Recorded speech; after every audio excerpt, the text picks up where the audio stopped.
Discipline doesn't mean that you make sure that you have breakfast at 8 o'clock in the morning and you are out of the house by 8:30. Discipline is that you conceive something, then you decide whether or not it's worth following through, and if it's worth following through, then you follow it through to its logical conclusion and do it to the best of your ability. That's the discipline.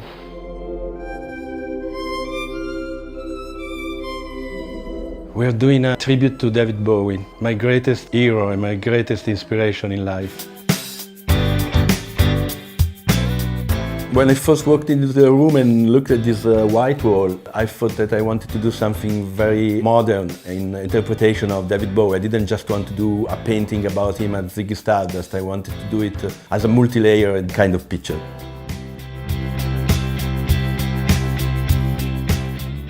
After playing with Photoshop, a few different ways of approaching the world, I definitely got the feeling that I wanted to do something symmetrical. I wanted to leave a lot of negative space too, a lot of white. I didn't feel like I need to fill the wall in every single inch. I wanted to fill it with this personality more than anything else.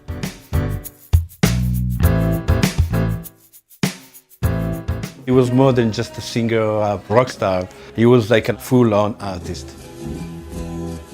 And his vision of music was so different from everybody else, and he became like a standard now. So this is like my only way to pay a tribute to what was my biggest influence in art. Since when I was a 17 years old kid and I found out about him, he's been my inspiration. The fact that he's not with us anymore, really affected me so much.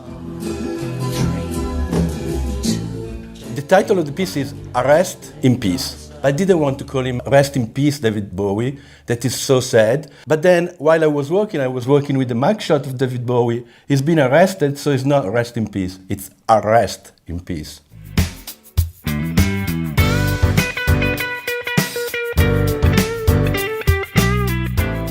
It's really important and really makes me happy to work with my hands and doing something that is physical, and I think that is very important that people are doing this in the streets, because street art is the first democratic art. Everybody can do it and is doing it. It's not like an elite doing it, it's an art for everybody.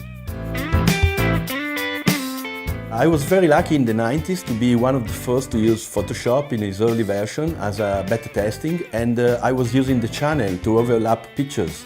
And the people from Adobe saw me doing that, and they add the layers features to the Photoshop.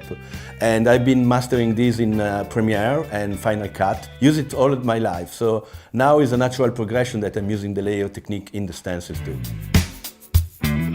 Lettering is so important for me in my career and my work. I wanted this to be like almost physically coming out of the wall. What I'm really happy with here is that the overlapping of the two faces of David Bowie is actually creating makeup on his face that looks like one of his characters, like Aladdin Sane or Ziggy Stardust. So the fantasy of Ziggy Stardust is overcoming the image of David Bowie himself, as in fantasy overcome reality. That was, I think, the ultimate message of David Bowie with his art and music. As much as I'm looking for doing something that is like close to perfection, I like when things are not perfect, because that makes them very human and very natural.